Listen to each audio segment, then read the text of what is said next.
Hello guys, तो कैसे हैं आप लोग। तो आज हम आपके साइंस का first chapter chemical reactions and equations का वन शॉट वीडियो करेंगे, बिल्कुल कम से कम टाइम में और बिल्कुल आसान लैंग्वेज में, जिससे एग्जाम में आने वाला कोई भी क्वेश्चन आप आराम से सोल्व कर सकते हैं। तो चैप्टर स्टार्ट करने से पहले एक बार हम थोड़ा सा समझ लेते हैं केमिकल रिएक्शंस होती क्या हैं। आपने देखा होगा जब गर्मियों के मौसम में आप दूध को ऐसे ही छोड़ देते हैं बिना गर्म करे, तो सुबह तक क्या होता है, दूध फट जाता है, खराब हो जाता है। इसका मतलब दूध में कुछ चेंजेस हुए, जिससे क्या होगा, वो खराब हो गया। जैसे आप लोहे का कोई आइटम जिसको बाहर छोड़ देंगे हवा में या इसको पानी में रख देंगे, तो क्या होता है, उस पर जंग लग जाता है। तो क्या हुआ, जंग कहाँ से आया, वो रस्टिंग कहाँ से हुई, ये सारे होते हैं केमिकल चेंजेस। जैसे हम खाना खाते हैं, खाना अपने आप ही पच जाता है। हमारे पेट में ऐसी कौन सी रिएक्शंस होती है जिससे क्या होता है, जो हम खाते हैं वो प्रोडक्ट अलग है और खाना पचने के बाद कुछ अलग ही बन जाता है। तो ये सारे चेंजेस को हम बोलते हैं केमिकल रिएक्शंस। तो चलिए समझते हैं केमिकल रिएक्शंस के बारे में। कुछ और केमिकल रिएक्शंस की यहाँ हम बात करेंगे। जैसे एक एक्टिविटी आपने की होगी जहाँ पर हम एक मैग्नीशियम का रिबन लेते हैं, एक पेपर जैसा होता है मैग्नीशियम का रिबन। उसको जब हम जलाते हैं तो वाइट कलर का पाउडर सा बन जाता है, जिसको हम बोलते हैं मैग्नीशियम ऑक्साइड। तो ये भी एक केमिकल रिएक्शन का एग्जाम्पल है। यहाँ पर क्या हो रहा है कि मैग्नीशियम जो है, जब हम जलाते हैं तो ऑक्सीजन से रिएक्ट करके बना देता है मैग्नीशियम ऑक्साइड। तो ये भी क्या है, केमिकल रिएक्शन का एग्जाम्पल है। जैसे एक और एक्टिविटी हमने परफॉर्म की है 10th क्लास में, वहाँ पर क्या हम करते हैं, एक डाइल्यूट सल्फ्यूरिक एसिड H2SO4 हम लेते हैं, उसके अंदर जिंक के कुछ टुकड़े डाल देते हैं, जिंक ग्रेन्यूल्स।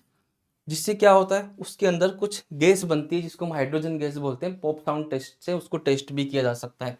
तो जो हाइड्रोजन गैस बनी, वो क्यों बन गई, इन दोनों में ऐसा क्या हुआ, उसकी बात करेंगे। इसी को बोलते हैं केमिकल रिएक्शन।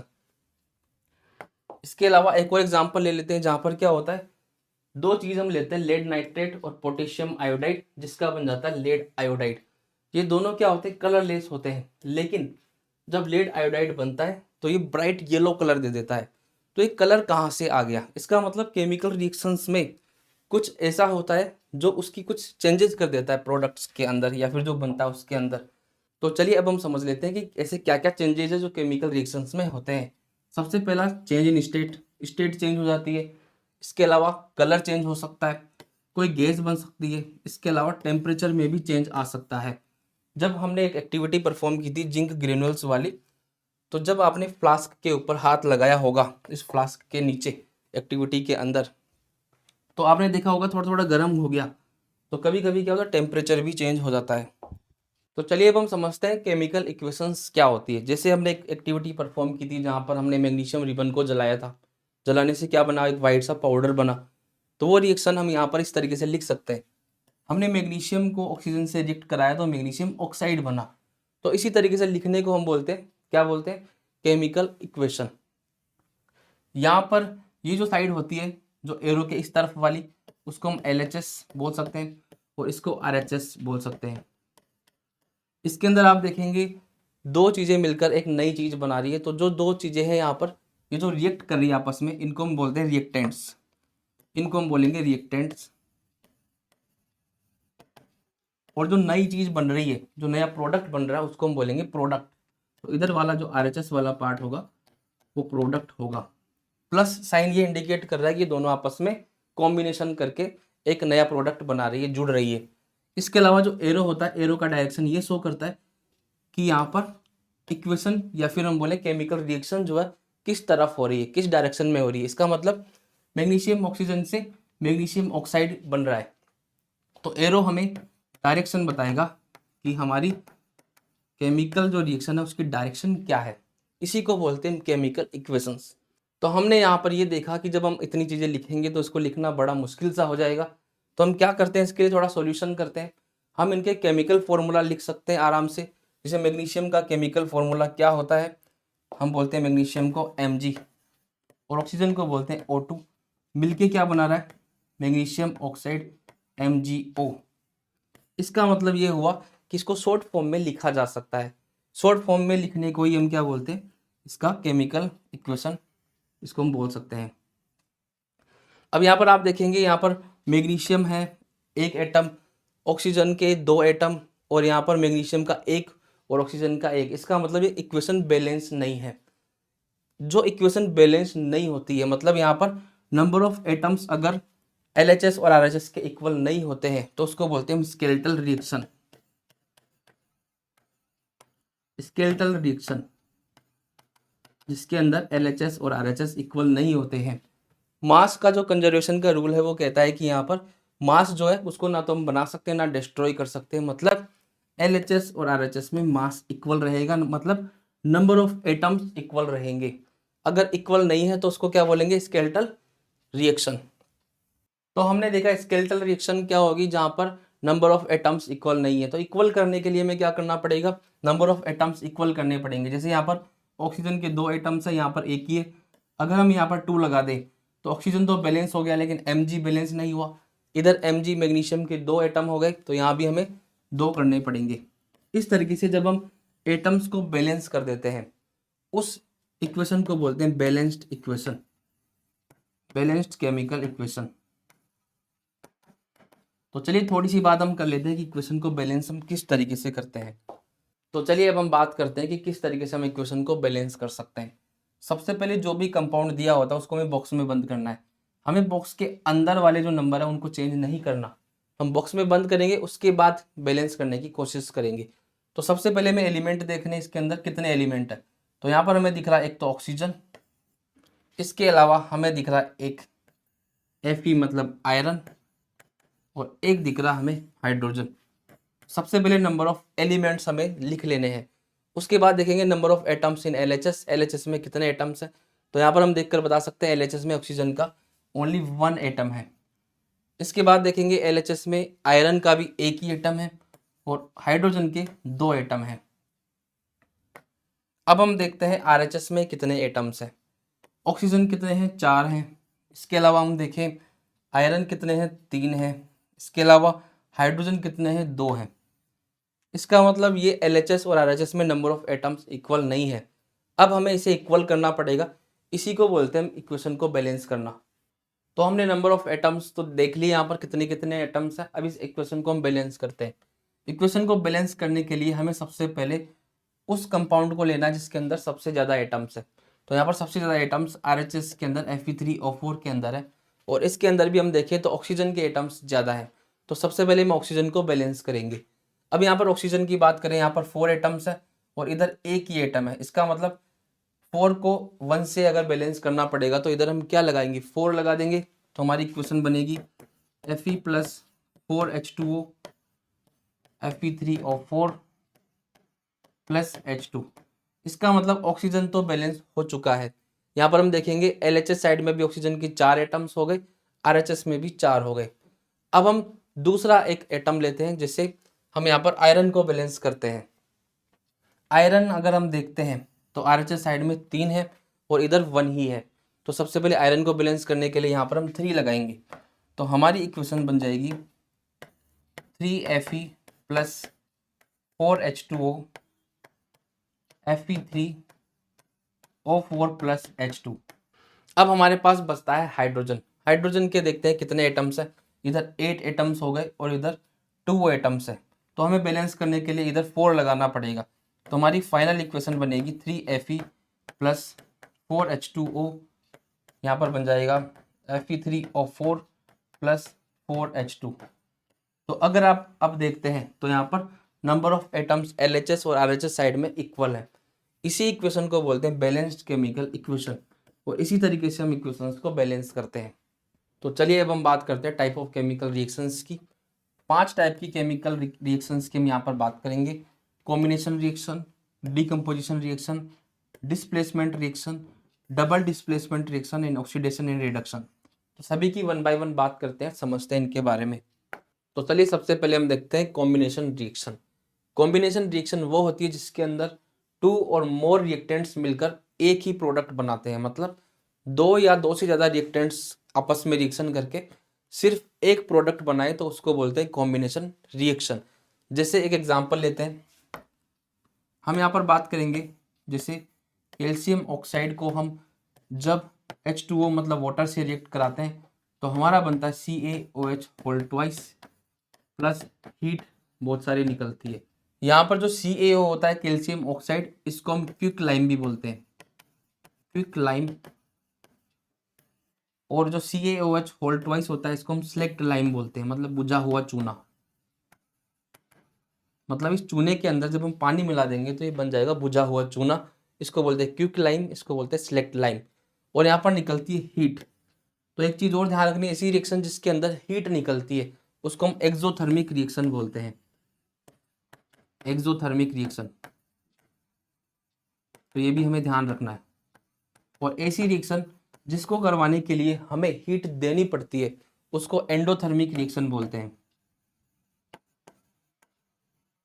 Endothermic reaction. तो दोनों का ध्यान रखेंगे कि एक्सोथर्मिक क्या होता है और एंडोथर्मिक क्या होता है। तो यहाँ पर एक एग्जांपल हमने देखा, क्विक लाइम से बना सेलेक्ट लाइम, इसी को बोलते हैं कॉम्बिनेशन रिएक्शन। यहाँ पर सिर्फ एक ही प्रोडक्ट CaOH होल ट्वाइस बन रहा है। यहाँ पर एक छोटी सी चीज हमें और ध्यान रखनी है, जो हमारा कैल्शियम हाइड्रोक्साइड होता है CaOH होल ट्वाइस, जिसको हम सेलेक्ट लाइम बोलते हैं, जब इसके ऊपर से हम कार्बन डाइऑक्साइड गैस पास करते हैं तो हमारा बनता है कैल्शियम कार्बोनेट CaCO3। इसके अलावा बनता है वाटर H2O। तो आपने देखा होगा जब दीवारों पर व्हाइट वॉश किया जाता है, व्हाइट जब हम इसका पेंट करते हैं CaOH होल ट्वाइस, तब क्या होता है 2-4 दिन के बाद में शाइनी फिनिश हो जाती है, मतलब वो व्हाइट कलर थोड़ा शाइनी हो जाता है। वो क्यों हो जाए? क्योंकि कार्बन डाइऑक्साइड से जो एनवायरनमेंट के अंदर है उससे रिएक्ट करके CaCO3 बना देता है, जो थोड़ा सा शाइनी फिनिश दे देता है। और कैल्शियम कार्बोनेट, ये सेम फॉर्मूला मार्बल का भी होता है, जो मार्बल वाला जो पत्थर होता है उसका भी यही सेम केमिकल फॉर्मूला होता है। तो अब हम सेकेंड टाइप के रिएक्शन की बात करते हैं, जो है हमारा डीकम्पोजिशन रिएक्शन। डीकम्पोजिशन रिएक्शन नाम से क्लियर है, यहाँ पर क्या होता है, एक कोई रिएक्टेंट होता है जिसके साथ कुछ किया जाता है, हीट करेंगे, सनलाइट में रखेंगे, कुछ भी प्रोसेस उसके साथ होती है, उसके बाद उससे बन जाते हैं ज़्यादा प्रोडक्ट, एक से ज़्यादा प्रोडक्ट यहाँ पर बनते हैं। इसका मतलब एक चीज़ टूट के ज़्यादा चीज़ों में बिखर गई, इसी को बोलते हैं डीकम्पोजिशन रिएक्शन। जैसे यहाँ पर हमारा लेड नाइट्रेट जो था वो लेड ऑक्साइड और नाइट्रोजन डाइऑक्साइड गैस बना रहा है। जब हम इस एक्टिविटी को परफॉर्म करते हैं, लेड नाइट्रेट को जब हम हीट करते हैं तो बनता है क्या, नाइट्रोजन डाइऑक्साइड गैस, जो ब्राउन फ्यूम्स के साथ निकलती है।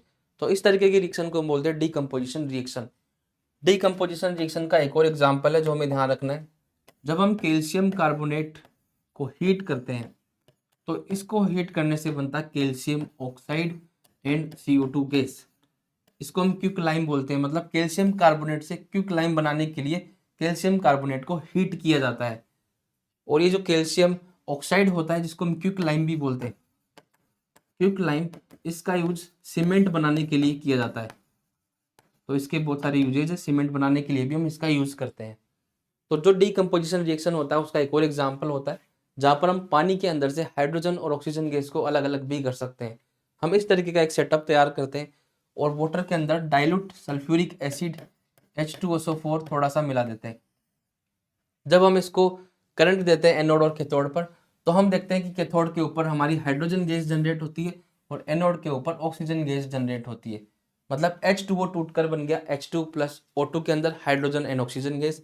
तो ये भी इलेक्ट्रोलाइसिस ऑफ वाटर जो होता है, ये भी डीकम्पोजिशन रिएक्शन का ही एग्जाम्पल होता है। तो इस प्रोसेस को हम बोलते हैं, जब हम पानी को हाइड्रोजन और ऑक्सीजन में तोड़ते हैं तो इलेक्ट्रोलाइसिस बोलते हैं इस प्रोसेस को। तो इलेक्ट्रोलाइसिस ध्यान रखना है।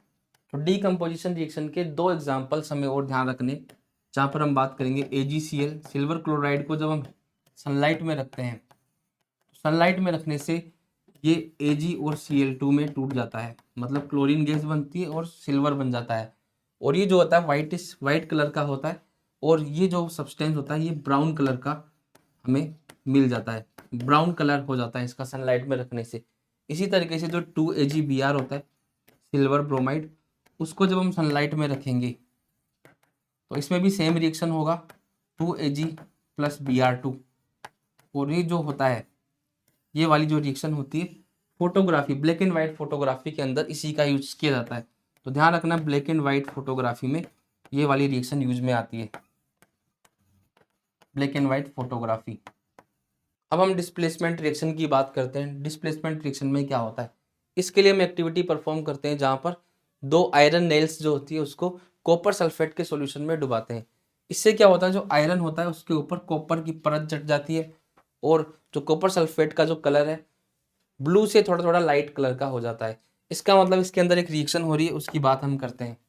सबसे पहले इस एक्टिविटी को थोड़ा और देख लेते हैं। यहाँ पर एक्टिविटी परफॉर्म करते हैं, तो जहाँ पर जिस नेल को हमने नहीं डुबाया था आयरन के अंदर या कॉपर सल्फेट के अंदर, आयरन की नेल को नहीं डुबाया था, उसका कलर सेम होता है। लेकिन जिसको हम कॉपर सल्फेट में डुबाते हैं उसके ऊपर कॉपर की लेयर जम जाती है। इसका मतलब यहाँ रिएक्शन क्या हो रहा है, जैसे कॉपर सल्फेट जब हम आयरन से रिएक्ट कराएंगे, आयरन मतलब आयरन नेल से, तो यहाँ पर क्या होता है FeSO4 बन जाता है और कॉपर अलग हो जाता है। यहाँ पर आप देखेंगे जो कॉपर था उसको रिप्लेस करके Fe उसकी जगह पर आ गया, डिस्प्लेस कर दिया। तो इसी को बोलते हैं डिस्प्लेसमेंट रिएक्शन, जब एक सब्सटेंस दूसरे को रिप्लेस करके डिस्प्लेस करके उसकी जगह पर आ जाता है। तो यहाँ पर आप देखेंगे कॉपर सल्फेट से क्या बन गया, आयरन सल्फेट बन गया और कॉपर अलग हो गया। तो इसी को बोलते हैं डिस्प्लेसमेंट रिएक्शन। अब हम देखते हैं डबल डिस्प्लेसमेंट रिएक्शन, जहाँ पर क्या होता है दो चीज़ें आपस में डिस्प्लेस होती है। जैसे हमारा है सोडियम सल्फेट और बेरियम क्लोराइड, जब हम इन दोनों को आपस में मिक्स करेंगे, मिलाएंगे, तो क्या बनेगा, बेरियम सल्फेट और सोडियम क्लोराइड। इसका मतलब Na और Ba आपस में डिस्प्लेस हो गए, एक दूसरे की जगह पर बैठ गए। इसको बोलेंगे डबल डिस्प्लेसमेंट रिएक्शन। यहाँ पर जो बेरियम सल्फेट होता है वाइट प्रेसिपिटेट बना देता है, वाइट प्रेसिपिटेट। प्रेसिपिटेट को हम बोलते हैं जो वाइटिश सब्सटेंस जो हमारी टेस्ट ट्यूब होती है उसके अंदर जम जाता है, तो वाइट कलर का प्रेसिपिटेट बना देता है।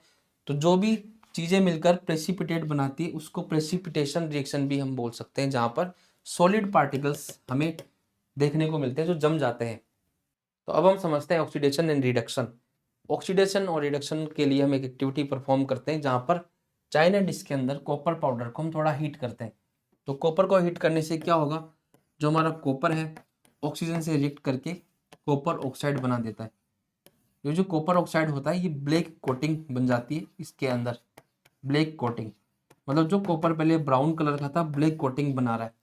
जब हम कॉपर ऑक्साइड को वापस से हाइड्रोजन गैस पास करते हैं इसके ऊपर विद हीट, तो ये हमारा बना देता है कॉपर एंड H2O। तो यहाँ पर आप देखेंगे जो सब्सटेंस ऑक्सीजन लूज कर रहा है उसको हम बोलते हैं उसका हो गया रिडक्शन, और जो सब्सटेंस यहाँ पर जिसको ऑक्सीजन मिल रहा है, जो ऑक्सीजन गेन कर रहा है, उसको बोलेंगे हम ऑक्सीडेशन। तो किसी भी रिएक्शन में जब ऑक्सीजन ऐड होती है तो उसको ऑक्सीडेशन बोलेंगे, और ऑक्सीजन जब हट जाती है तो उसको हम रिडक्शन बोलेंगे। अब हम बात करते हैं कोरोजन और रेंसिडिटी क्या होती है। आपने देखा होगा जब आयरन के जो पार्ट होते हैं, आयरन की कोई भी चीज़ होती है, जब हम उसको हवा में छोड़ देते हैं तो उसके ऊपर रस्टिंग हो जाती है, उसके ऊपर थोड़ा सा ब्राउनिश कलर का सब्सटेंस जम जाता है, जिसको हम बोलते हैं रस्टिंग ऑफ आयरन। इसका मतलब इसी को बोलेंगे कोरोजन। जब हम एनवायरनमेंट में उसको छोड़ देते हैं तो उसका कोरोजन हो जाता है। इसी तरीके से जो हमारा कॉपर होता है, कॉपर के अंदर जब हम उसको एयर में छोड़ देते हैं तो उसके ऊपर टाइम के साथ साथ ग्रीन कोटिंग जम जाती है, तो ग्रीनिश सब्सटेंस वो भी क्या होता है कॉपर का कोरोजन। सिल्वर में क्या होता है, सिल्वर थोड़ा ब्लैक हो जाता है जब ज़्यादा टाइम तक हम उसको हवा में रखते हैं, तो सिल्वर हो जाता है ब्लैक, तो ये भी होगा कोरोजन। लेकिन जो आयरन का कोरोजन होता है उसको स्पेशली हम बोलते हैं रस्टिंग ऑफ आयरन। इसके अलावा रेंसिडिटी की अगर बात करें तो आपने देखा होगा जिन फूड आइटम्स के अंदर ऑयल होता है या फैट होता है, टाइम के साथ साथ उनके अंदर स्मेल आने लग जाती है, वो खराब हो जाते हैं। इसी कॉन्सेप्ट को बोलते हैं रेंसिडिटी, वो सड़ जाती है। तो रेंसिडिटी से बचने के लिए एंटीऑक्सीडेंट मिलाए जाते हैं फूड आइटम्स के अंदर। एंटीऑक्सीडेंट क्या करते हैं, उसका ऑक्सीडेशन होने से बचाते हैं, ऑक्सीडेशन नहीं होने देते, खराब होने से बचाते हैं। जैसे आपने देखा होगा चिप्स के पैकेट के अंदर नाइट्रोजन गैस भरी जाती है, क्यों, उसका ऑक्सीडेशन ना हो। इसी तरीके से फूड आइटम्स के अंदर भी एंटीऑक्सीडेंट मिलाए जाते हैं। तो ये जो होता है कोरोजन वो भी हमारा ऑक्सीडेशन के कारण होता है, और रेंसिडिटी भी ऑक्सीडेशन के कारण होती है। तो ये थे सारे इंपॉर्टेंट पॉइंट्स आपके फर्स्ट चैप्टर के।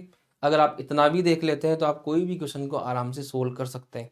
तो अगर आप चाहते हैं हम अदर चैप्टर्स के भी इसी तरीके के वन शॉट वीडियोस बनाएं तो कमेंट करके ज़रूर बताएं। मिलते हैं नेक्स्ट वीडियो में। Thank you.